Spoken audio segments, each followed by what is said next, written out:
안녕하세요. 소리의 가치입니다. 구독과 좋아요, 알림 설정 부탁드려요. 오늘의 사연 시작할게요.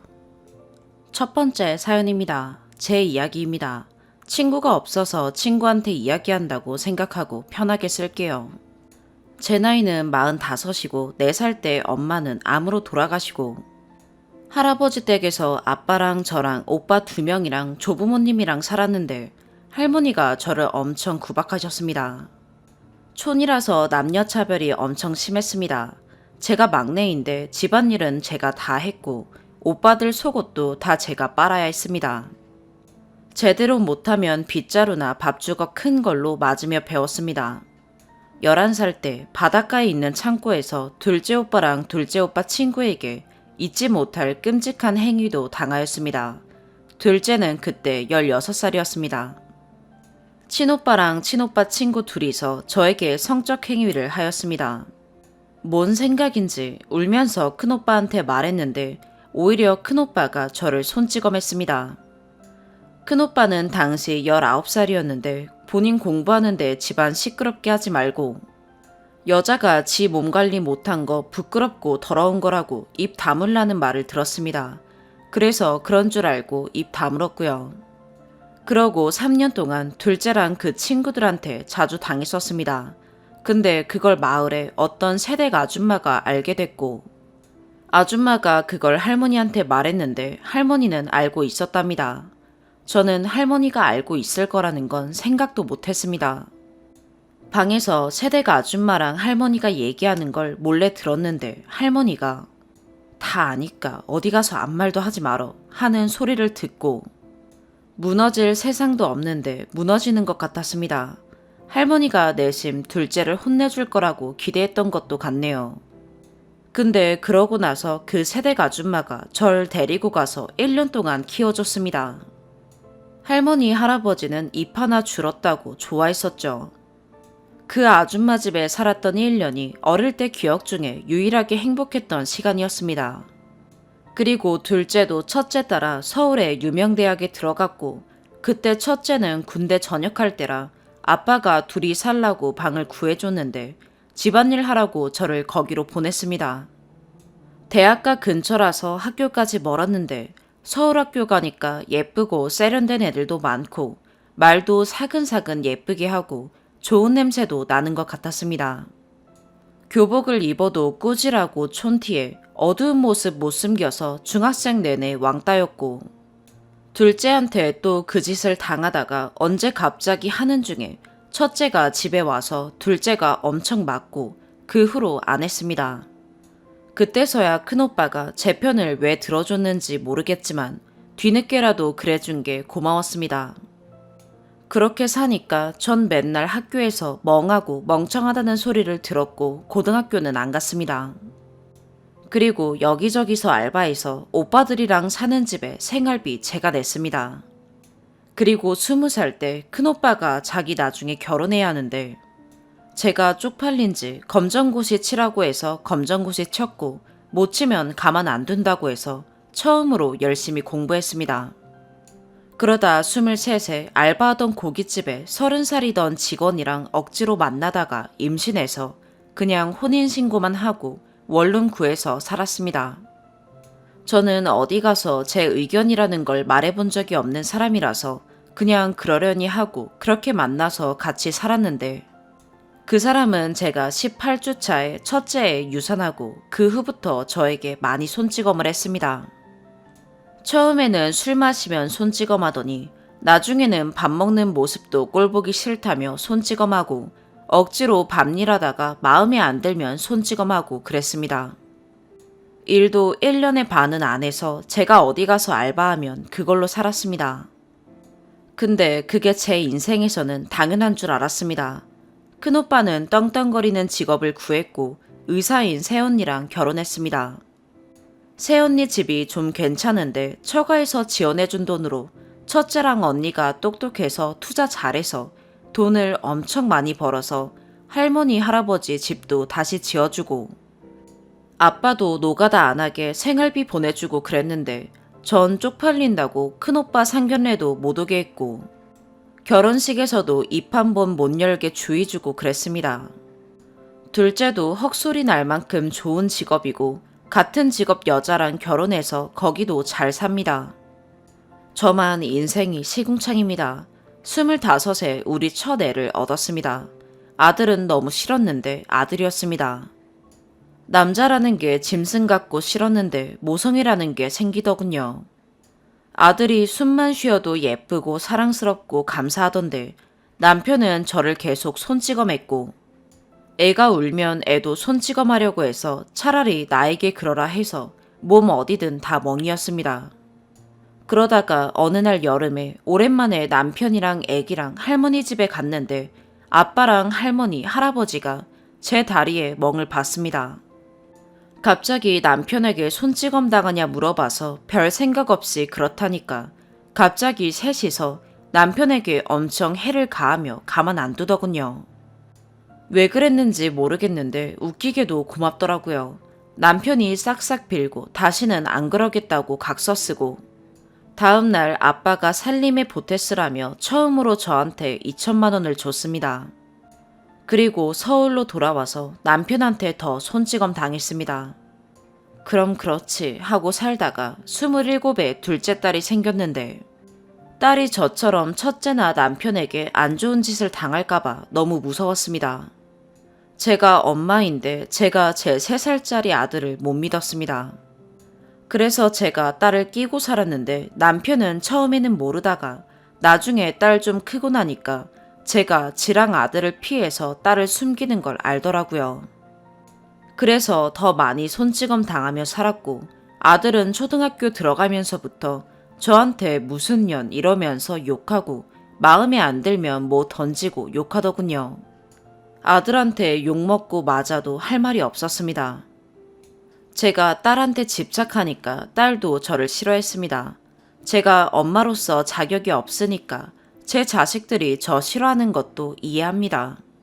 사랑 한번 못 받아보고 벌레처럼 45까지 살았는데 몸이 너무 안 좋아서 참다 새언니가 있는 병원에 검사하러 갔는데 암이라네요.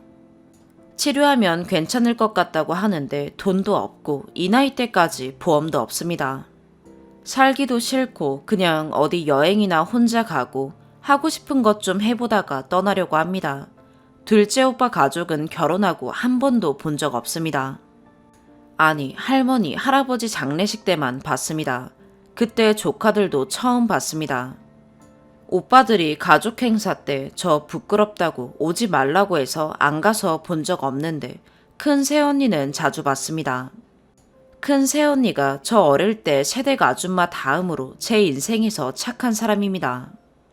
오빠가 저 무시하고 저 차별받고 자란 거 알아서 오빠 몰래 저한테 연락해서 돈도 보내줬습니다.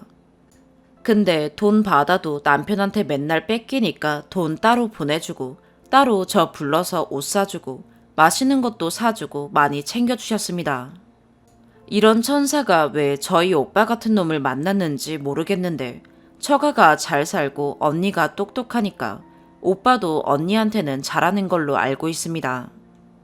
이번에도 제가 치료 안 받겠다고 가족들한테는 말하지 말라니까 돈 때문에 그러냐고. 언니가 몰래 치료비 다 내줄 거니까 치료하라고 하는데 새언니가 친언니였으면 좋았겠다고 하면서 엉엉 울었습니다. 언니도 엉엉 울었고요. 큰 새언니가 올해 50인데 참 우아하고 예쁘고 똑똑하고 멋집니다. 왕비님 같고 다음 생에는 언니 같은 여자로 살아보고 싶습니다. 여행이나 가고 하고 싶은 거나 좀 하다가 떠나고 싶다니까 언니가 일단 하고 싶은 대로 살아보라고 그러라고 했습니다. 일주일 전에 경기도에 오피스텔 하나 구해주고 달에 300씩 보내준다고. 하고 싶은 거 하라고 했습니다. 미안해하니까 친언니 해준다고 그냥 저 하고 싶은 대로 하라고 눈 딱 감고 받으라고 해서 염치 없이 받기로 했습니다. 해외는 못 나가니까 제주도라도 한번 가보고 싶다니까 언니가 1등석 비행기표 사준다고 해서 열흘 뒤에 갑니다. 호텔도 언니가 예약해줬는데 제가 운전을 못해서 버스나 택시 타고 다녀야 해서 걱정입니다. 여행이 처음이라서 길이라도 잃을까 무섭고 어디를 가야 하는지도 모르겠으니 아줌마가 갈 만한 제주도 여행 코스 추천해주면 고맙겠습니다. 걱정이지만 일단 설레는 마음이 큽니다. 제 자식들 처음 낳고 안아봤을 때만큼 설레는 것 같습니다. 떠나기 전에 이제 할머니가 됐을 새댁 아줌마 보고 싶은데 연락처를 몰라서 못 보는 게 한이고, 내 자식들한테 아무것도 못 해주고 저 같은 사람이 보석 같은 애들 낳아서 쓰레기 같은 인생을 물려준 게 한입니다. 좀 더 어릴 때는 가족에 대한 증오랑 복수심이 있었는데 나이 들면서 그마저도 없네요. 인생 처음으로 하고 싶은 거 하다가 조용히 눈 감고 싶은데 조금 있으면 몸이 더 아플 건데 그건 무서워서 더 안 좋아지기 전에 그냥 눈 감아야 하나 고민입니다. 하늘에 먼저 가 있을 엄마가 너무 보고 싶습니다. 엄마 기억도 안 나는데 보고 싶습니다. 하늘 가면 먼저 떠난 할머니 할아버지에게 저한테 왜 그랬냐고 좀 따지고 싶네요. 일주일 동안 혼자 조용히 지내니까 생각도 많아지고 제 인생 하소연 한번 하고 싶어서 글 적어보는데 이렇게 모든 걸 털어놓는 건 처음입니다. 누구라도 좋으니 위로해주면 마음이 덜 외로울 것 같습니다. 고구마 스토리라서 죄송하고 제주도 여행 추천 부탁드려요. 추가. 아침에 일어나서 달아준 답글들 다 읽어보았습니다. 제 생에 이렇게 많은 사람들에게 위로받은 게 처음이라 아침부터 많이 울었고 너무 신기하네요. 댓글 달아준 감사한 분들에게 직접 감사 댓글을 달고 싶지만 아줌마라 손도 느리고 게을러서 추가 한번 해봅니다. 칭찬받고 잘한 적이 없어서 글 잘 쓴다는 칭찬이 너무 감사하네요. 남의 인생에 대신 울어주고 마음 아파해주고 응원하고 뭐라도 사주겠다고 하고 대신 화내주는 분들 마음이 너무 천사라 굉장히 제 마음이 따뜻해집니다. 착하고 고운 마음이 여러분 인생 곳곳에서 빛나기를 진심으로 기도하겠습니다. 할머니 제사에서 봤던 둘째 오빠의 큰딸이 그때 5인가 6인가 그랬는데 새언니들이 저한테 아가씨라고 부르니까 저더러 아가씨 하며 제 입에 송편 하나 넣어주고 웃던 모습을 제가 잊을 수가 없네요. 둘째 오빠가 제 옆에 못 있게 해서 조카들이 가까이 있지는 못했지만 조카 생각하여 복수는 내려두고 제 마음에 다 안고 가기로 했습니다. 그리고 여러분들 글 보고 용기 냈습니다. 제가 어릴 때 피아노를 한번 배워보고 싶었는데 이번에 한번 배워보려고 합니다.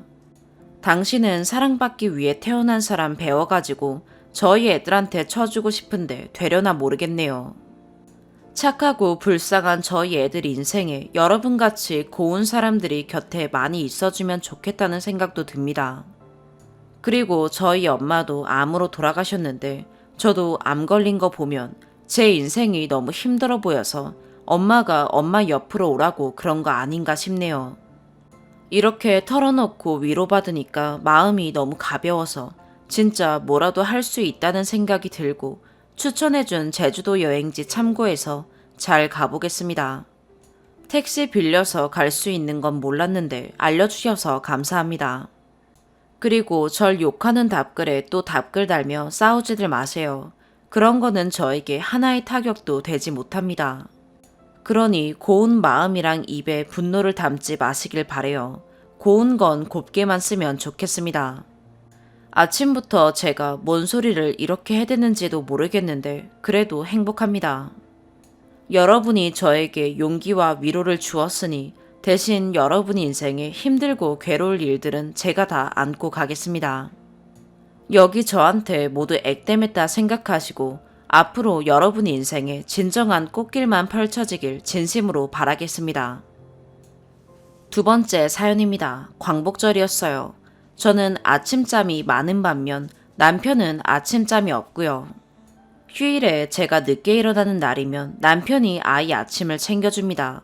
평일엔 제가 아침 다 챙깁니다. 저는 아침 잘 안 먹고요. 아침에 달그락거리는 소리가 나서 깨보니 남편이 아이 아침밥을 차려줬고 아이 혼자 먹고 있었어요. 평소에 제가 자고 일어나서 나오면 남편은 저한테 일어났냐고 말 걸고 아이랑 같이 밥을 먹고 있는데 오늘은 아이 혼자 먹고 남편은 창밖만 보고 있더라고요. 무슨 일이 있었나 생각하고 주방으로 갔는데 김치참치 볶음을 했던 게 보였습니다. 아이 밥 차려준 반찬은 김치참치 볶음, 김, 미역국이었고요. 이번에 산 김치가 젓갈 냄새가 많이 나서 아이가 안 먹는다고 남편한테 말도 했었는데 그걸로 볶아서 줬더라고요. 미역국은 미리 제가 끓여둔 겁니다. 제가 남편에게 이거 참치랑 볶은 거야? 라고 물었더니 인상을 찌푸리며 짜증식으로 맞다고 대답하더군요. 그래서 제가 왜 아침부터 짜증이야? 이랬더니 내가 언제? 이럽니다. 눈 뜨자마자 나와서 받은 짜증에 저도 화를 내면 싸울 것 같아서 더 이상 이야기 안 하고 뭘 만들 시간은 안 돼서 아이 치킨 너겟 튀겨서 줬고 전 다시 방에 들어갔어요. 한 20분 뒤에 방에 들어오더니 계속 잘 거야? 나 병원 갔다 올게 하고 씻고 나갔습니다. 오늘부터 남편이 5일간 휴가였고 아이 개학이 3일 뒤였습니다. 코로나 때문에 멀리는 못 가고 동네에 내일부터 이틀간 캠핑 갈 계획이 있었어요. 무슨 일이 있었는지 자기가 왜 아침부터 인상을 쓰고 있는지 설명이 먼저고 대화가 먼저라고 생각했는데 말도 없이 그냥 나간다고 하니 저도 짜증이 났고 기분을 정리할 시간이 필요한가 보다 했어요. 그래서 저도 대꾸 안 하고 그냥 가만히 있었고요. 평소 피부 질환이 있어서 계속 피부과를 다니던 상태였기에 피부과 잠깐 가는 줄 알았습니다. 근데 백신을 맞고 왔습니다. 백신의 위험성에 평소에 많이 대화를 나눴고 저는 몸도 약하고 해서 걱정이 많았어요. 예약을 해야 하나 말아야 하나를 주제로 둘이 많이 이야기했거든요. 남편은 회사 때문에 진작 9월 중순에 예약해둔 상태였고 분명 전날까지만 해도 늦게 맞을 수 있으면 미뤄본다. 컨디션 좀 만들어서 맞아야겠다. 이런 식으로 대화했습니다. 참고로 백신 맞는 날 포함해서 회사에서 백신 맞으면 3일 병가를 줍니다. 휴가 첫날 백신 맞는다는 말도 없이 갑자기 맞고 온 남편에게 저는 어떻게 상의도 없이 마음대로 맞을 수 있냐 화를 냈고 남편은 이게 화낼 일이냐 그냥 자녀 백신 떠서 맞은 거다. 일상생활해도 된다. 휴가 못 갈까봐 그러냐. 일어나지도 않은 일 가지고 화 좀 내지 말고 못하면 그때 화내라 라고 합니다. 저는 백신 맞는 게 되게 큰일 같은데 남편은 그냥 독감 주사 같은 거다 하고 화를 내는 저를 이해 못합니다. 백신 맞는 걸 상의 없이 맞은 것도 화나지만 단순히 주사 맞고 온 것보다 아침부터 모든 일이 단계적으로 터진 거거든요. 아침에 아이가 밥을 차려줬는데 밥그릇을 손으로 치면서 아빠 밥 너무 많아요 했대요. 정작 아이는 이 행동을 했는지 기억도 못합니다. 아이가 잘못된 행동을 했으면 밥그릇을 손으로 치면 어떡하냐. 그건 잘못된 행동이다. 그러지 말아라 하고 혼을 내든 가르쳐야 하는 게 부모라 생각하는데 제가 보기에 남편은 본인이 그냥 감정이 상했고 화가 나 있었어요. 평소 남편이 친구 같은 아빠를 한다고 하는데 제가 생각하는 친구 같은 아빠는 아이의 눈높이에서 이해를 해주는 것 같거든요. 근데 남편은 그냥 정말 아이 친구처럼 놉니다. 둘이서 엄청 싸우고 삐지고 그래서 남편과 저의 싸움이 된 적도 있어요. 남편 입장은 제가 나와서 반찬을 부실하게 차려줬다는 눈으로 자기를 쳐다보고 치킨 너겟을 튀겨줬다고 그게 기분이 나빴대요. 그래서 나한테 짜증냈냐 하니 그냥 아이 때문에 기분이 안 좋았답니다. 이런 감정으로 서로 5일간 붙어있을 생각하니 숨이 막혔고 친정에 있다 올 테니 백신도 맞았으니 쉬어라 라고 했어요. 가지 말라 하더니 약속이라도 잡아놓은 거 아니냐 일부러 그러는 거냐 라면서 화를 내는데 진짜 정 떨어졌어요. 백신 맞은 당일도 일정이 있었어요.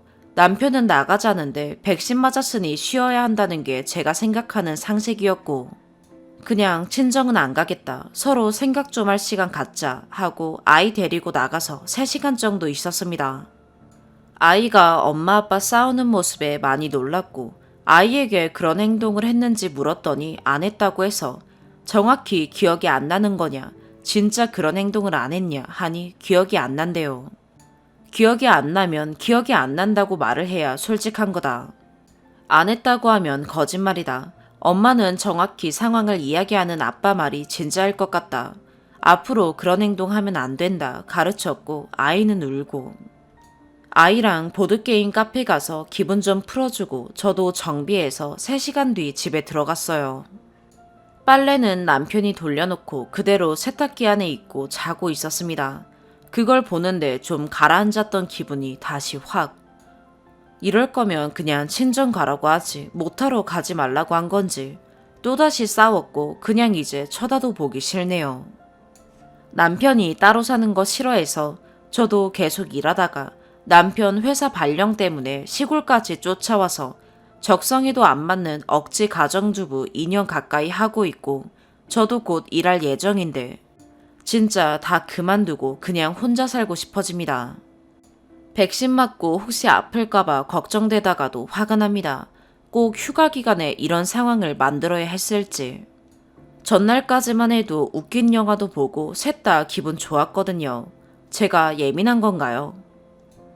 추가. 오해가 있는 부분 때문에 추가로 덧붙입니다. 남편은 40대 중반, 저는 30대 초반입니다. 경력직으로 이직 가능하지만 멀쩡히 다니던 직장 두고 왜 알바라도 해야 하나요? 그만두고 같이 이 지역으로 오길 바란 건 남편이고 남편 회사 다른 분들은 대부분 주말 부부고 기숙사 제공됩니다. 2년 가까이 아는 사람도 없이 코로나로 집에 있다가 제가 우울증 오기 직전이라 아이 계약하면 이력서 넣기로 이야기된 상태입니다. 아니면 가게를 오픈할지도 고민 중이었고요. 참고로 작년에 아이 1년 동안 집에서 온라인 수업했습니다. 아이는 10살이고 더 이상 계획 없습니다. 세탁기는 남편이 빨래 분리를 잘 못해서 제가 웬만하면 돌리지 말라 했고 제가 색 분리해서 매일 돌립니다. 360일은 세탁기 돌아가고 밀리지 않습니다.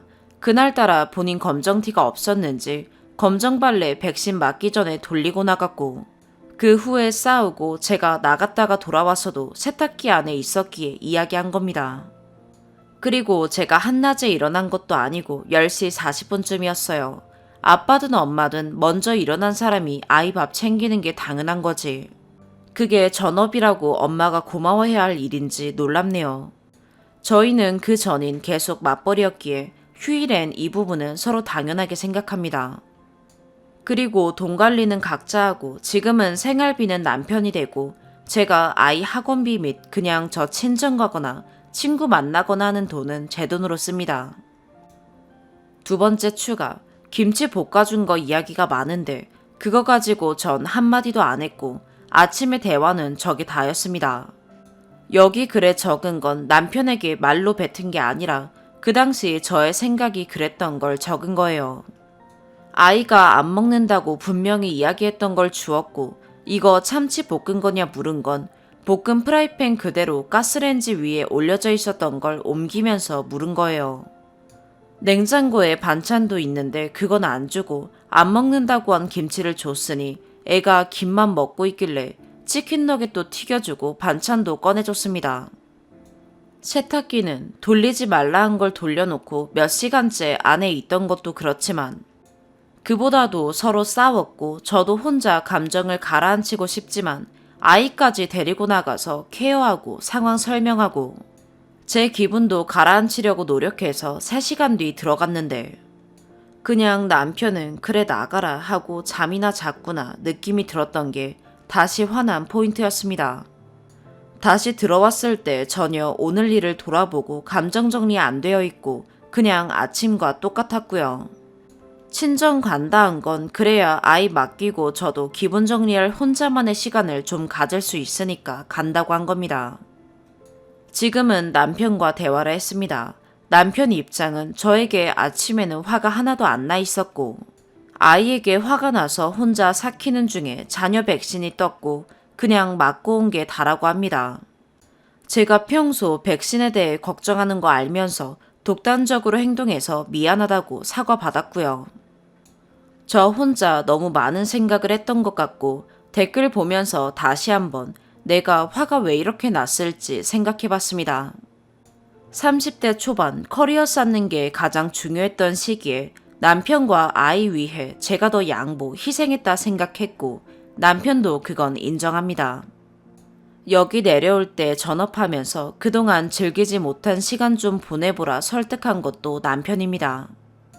그치만 일 그만둔 지 얼마 안 돼서 코로나가 터져서 그냥 집에만 있었습니다. 그런데 지금은 주말 부부를 하더라도 제가 일하면 아이를 케어해 줄 수 있는 사람이 있는 친정 근처로 가서 일을 해야겠다는 생각이 드네요. 제가 무엇 때문에 일도 그만두고 지방 와서 이러고 있는지 혼란스러워졌고 후회도 됩니다. 남편에게도 이야기했고 남편은 잘못했다 같이 있자고 합니다. 그리고 현실적으로 주말에 아이 밥 챙기는 남편이 흔치 않다 감사해라 라는 댓글은 참... 저는 그 정도도 안 되는 사람과는 아마 결혼 안 했을 것 같습니다. 평일 아침밥 항상 챙겼고 코로나로 1년 동안 남편 도시락까지 싸주셨습니다.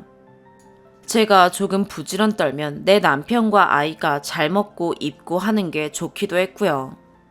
평소 제가 못했으면 남편도 주말에 아이 밥 챙기고 하지 않았겠죠. 다른 집은 모르겠지만 저희 집은 아이 밥 챙기는 건 전업주부 일이 아니라 육아로 생각하고 남편도 그 정도는 합니다. 저는 왜 아침에 서로 기분 별로인데 말도 없이 휴가 일정도 있는데 백신을 맞고 오냐 이게 화난 이유고 그래 요지인데. 전업주부, 아이 밥 이런 말이 많아서 구구절절 더 적었습니다. 댓글 보고 내가 화가 많구나 왜일까 생각했고 결론은 저는 전업보다 사회생활 하는 게 더 활력 넘치는 사람이란 겁니다.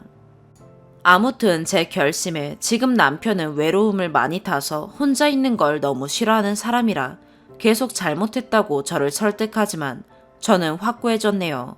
긴 글 읽어주셔서 감사합니다. 세 번째 사연입니다. 남자친구는 30살이고 저는 26살입니다. 결혼 얘기는 전부터 있었어요. 구체적인 얘기는 전혀 하지 않았고요.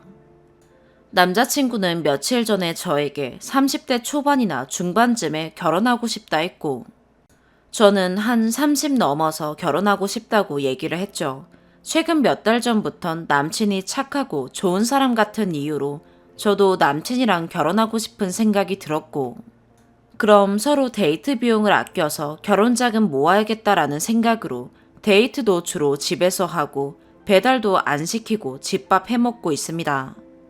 이런 제 마음을 아는지 모르는지 남자친구는 계속 아이패드 사고 싶다, 컴퓨터 2대 놓고 싶다, 핸드폰 바꾸고 싶다 이런 얘기를 하면서 저한테 필요한 건 없냐고 하더라고요. 참고로 아이패드는 지금 있는 것도 산지 1년도 안 된 거고 그 전 것도 거의 새 거였는데 중고로 지인한테 팔고 새로 산 겁니다.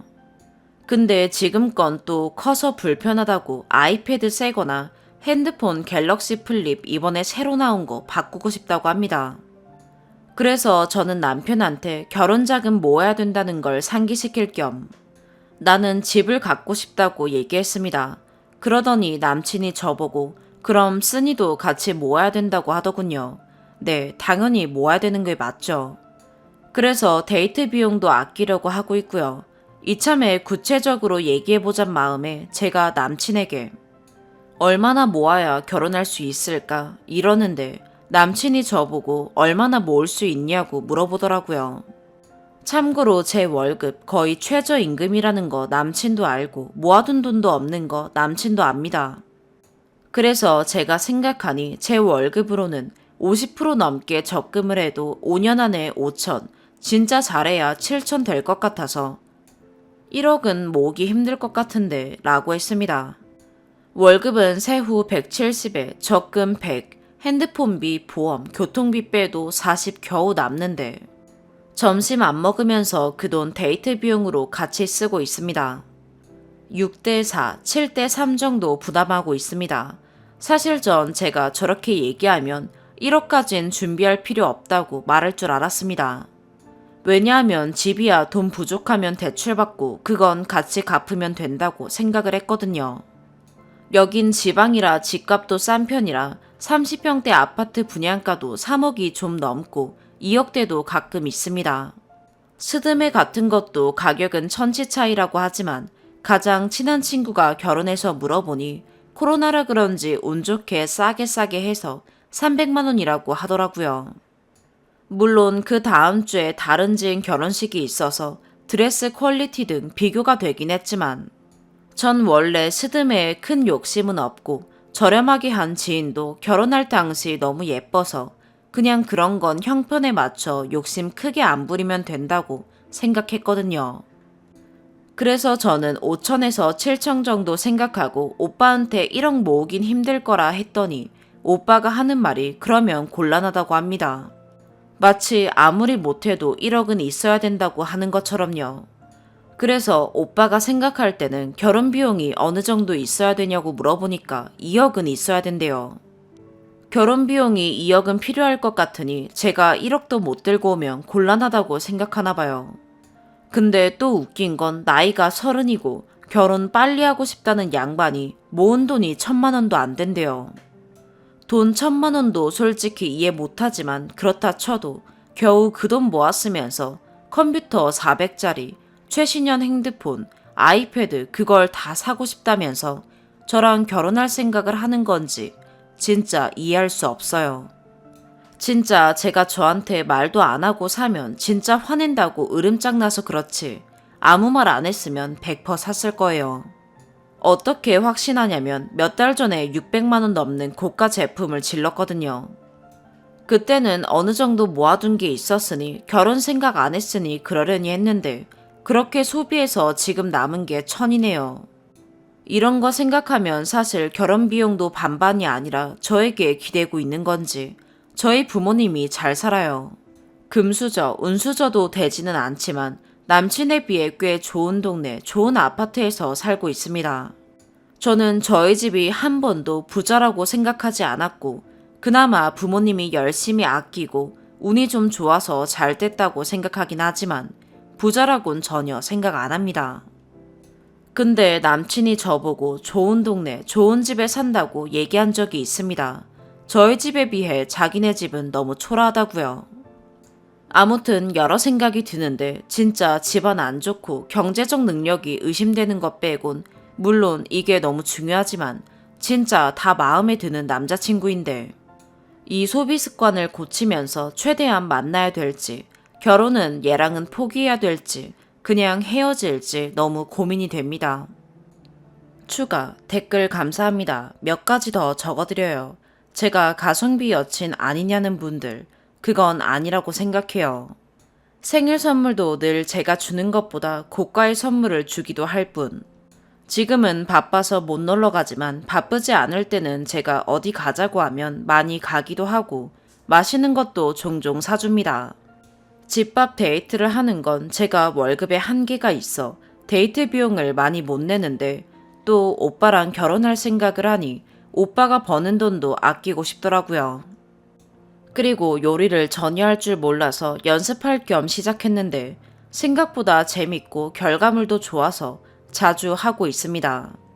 제가 고민되는 걸 적다 보니 안 좋은 점, 쎄한 점만 적어 왜 결혼을 고민하는지 이해가 안 가시는 것 같아서 몇 가지 더 적어드리자면 첫 번째, 약속을 잘 지킵니다. 정말 사소한 거 하나라도 제가 싫다고 하거나 고쳤으면 하는 건 고민 후 고치겠다 하고 정말 안 하더라고요. 뭐뭐 하면 너랑 못 사귀어 헤어질 거야 이렇게 극단적으로 얘기한 것도 아니고 이럴까봐 걱정돼 안 했으면 좋겠어 이런 식으로 가볍게 얘기한 것도 안 한다고 하면 안 하더라고요. 이게 가장 결정적인 이유입니다.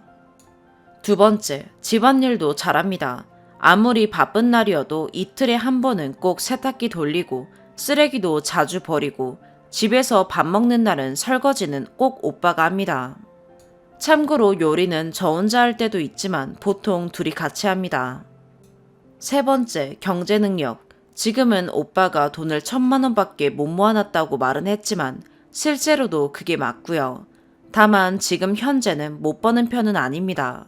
세후 400이 넘는데 더 오를 수도 있겠죠. 서로 잘 아끼면 지금은 1,000만 원 뿐이지만 5년 후엔 결혼 자금을 부족하지 않게 모을 수 있지 않을까란 생각이 들어요. 세후 400이 넘는데 왜 1,000만 원밖에 못 모았냐 하시면 일이 잘 풀려서 갑자기 연봉이 오른 거라 연봉이 오른 지는 얼마 안 됐고 최근에 차를 사서 큰 지출이 있어서입니다. 물론 그 외에도 지출은 좀 있었겠지만요. 다만 이 직업이 안정적인 건 아니고 또 이직하면 연봉이 낮아질 수 있는데 오빠가 이직 생각도 있기에 변동사항이 있을 수도 있겠지만 아무튼 결혼을 생각하기에 엄청 나쁜 조건은 아니라고 생각해요. 다만 고민되는 건 어쨌거나 30이 될 때까지 1,000만 원밖에 못 모은 소비 습관, 더 낮아질 수 있는 연봉, 결혼할 때 지원이 없을 듯한 가난한 시댁, 친정은 자세한 얘기는 안 했지만 못해도 혼수 비용은 지원해 줄 것 같아요. 위에 장점이 있어도 이런 문제가 있다면 역시 결혼은 아닌 걸까요? 네 번째 사연입니다. 남친이 연애 초반부터 가끔 저한테 그럼 쓰니가 사는 거야 라는 말을 해요. 데이트 비용은 남친이 조금 더 내긴 합니다. 이건 인정해요.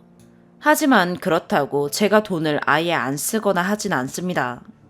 정확하게 따지진 않았지만 6대4, 7대3 이 정도일 것 같아요.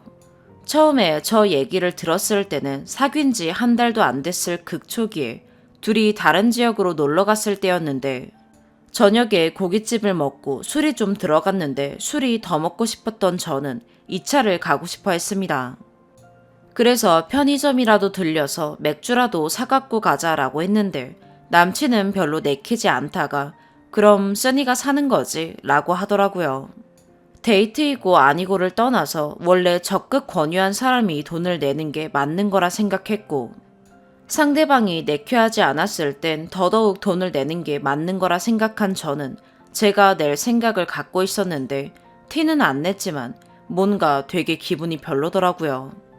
사귄 지 별로 안 됐으니까 내가 돈을 안 낼 거라 생각했나 보다 라고 그땐 그냥 넘겼는데 그 이후로도 저런 식으로 얘기를 종종 하더라고요. 많게는 일주일, 적게는 2주에 한 번 듣는 것 같아요.